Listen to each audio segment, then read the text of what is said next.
Well, we got another trailer, and for another delayed movie, Morbius.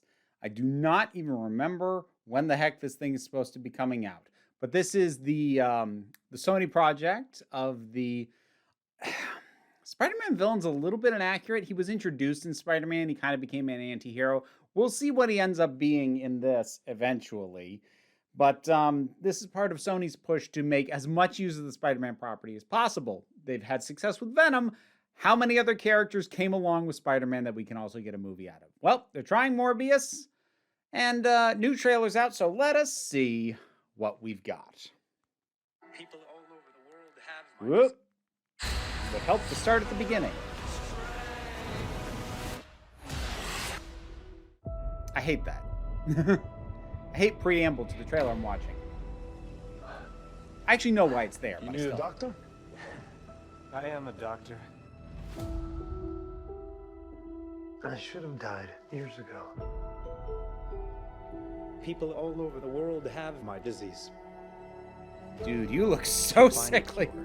We have to push the boundaries, take the risks. Like, I know that's the point, but to the degree that, like, Do it now. it would strike me odd that people would be comfortable with him treating them.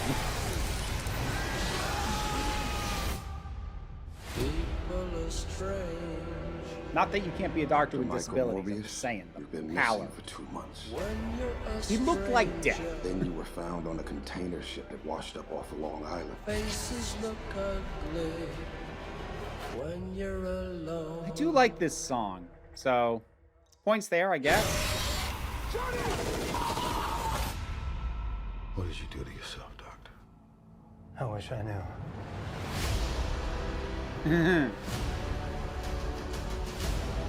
I went from dying to being more alive than ever. Worked. Not exactly. Had to have the shirt Increased shot. strength and speed. Some form of bat radar. What else can I do?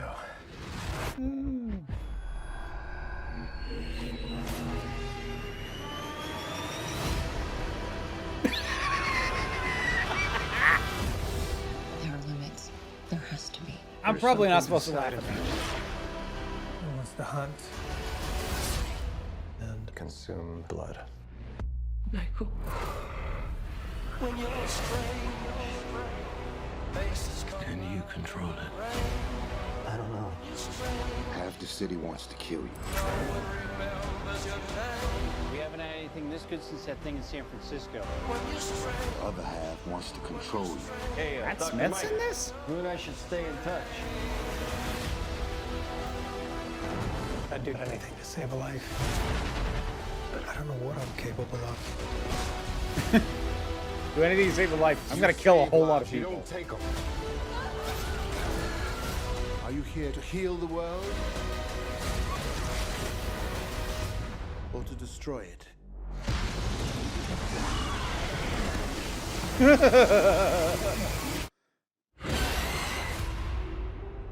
All right. Who the hell are you, man? I am Venom. I'm just kidding. It's Dr. Michael Morbius at your service. Okay.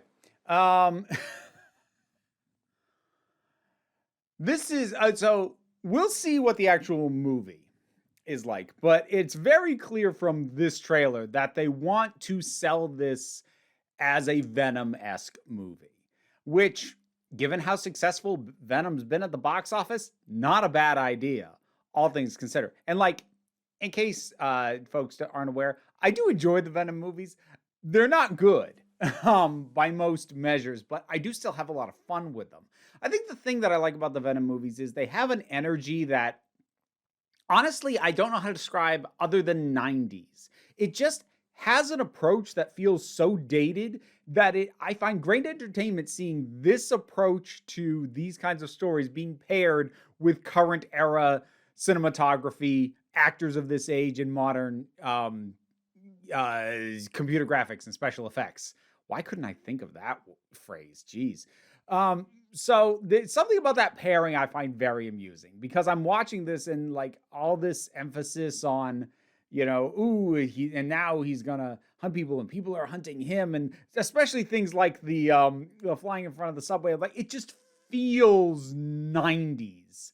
It feels like this weird thing that stepped out of a decade where it actually would have been thought was a genuinely good idea, made in a decade where most of Hollywood has moved on from this kind of movie, and it's filling a weird niche. And I'm kind of okay with that. Again, knowing that Sony, I really strongly suspect Sony does not understand why Venom is successful. I really don't think they know why at all. And so knowing that, or suspecting that, I don't know that for a fact, but suspecting that, I can't help but feel like they're looking at this and they market it like Venom. That does not necessarily follow that it is a movie that in and of itself is like Venom.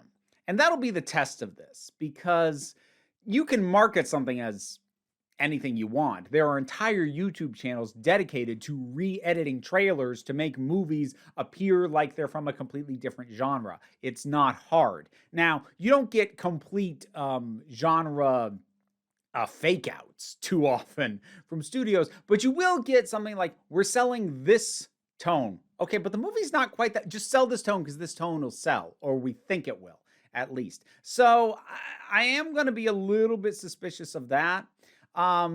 Jared Leto seems fine. Like, I'm not a huge fan of Jared Leto. I'm trying to remember the last thing I saw him in where I thought he was genuinely good. I want to say Fight Club, but that feels mean. And I probably saw him in something where he was decent since then. Heck, if I can think of it, though. He's just not a guy that I find particularly interesting as an actor. He has never really grabbed me. So he's certainly not a selling point for me.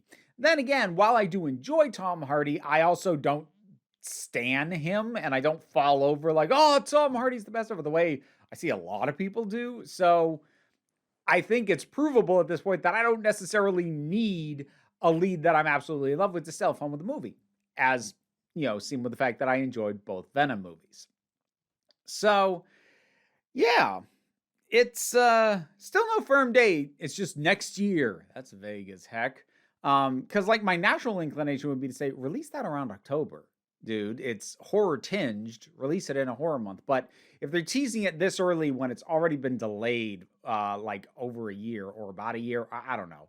When it's already been delayed as long as it has, I can't imagine that they are going to wait 11 months from now to actually release the thing. I bet you they try and pin it early summer, like the front end of the sun, like April. I would say early May, but Marvel's usually stake that out. So April, maybe. So I don't know. I mean, I'll probably check it out at some point. I can't imagine something I'm going to rush out to the theater to see. Like, the thing that I'm realizing, minor tangent here. The thing that I'm realizing is that even taking out of the equation concerns about, catching anything by going to a movie theater, I just don't have a lot of free time anymore.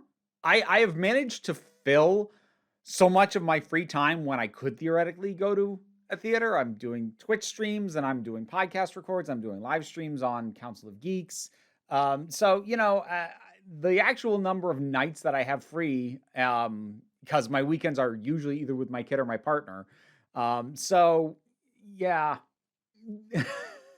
Next year's going to be weird trying to figure out going to the movies, because this year, a decent number at least, I was able to get streaming one way or another, be it premium access with Disney or HBO Max just dumping them there at the same time. Next year, that's not going to be the case, definitely in the latter, and it'll be interesting to see how I can swing that again. Knowing that, I'm not sure this is something I'd rush out to see, but if the stars aligned, because they did say with Venom, Let There Be Carnage, I actually had a hole in my schedule when it came out. I'm like, ooh, I can get on this right away. And unless the stars align like that, it might be something I wait until it's on streaming. I don't know. We'll see. I might have fun with it, though.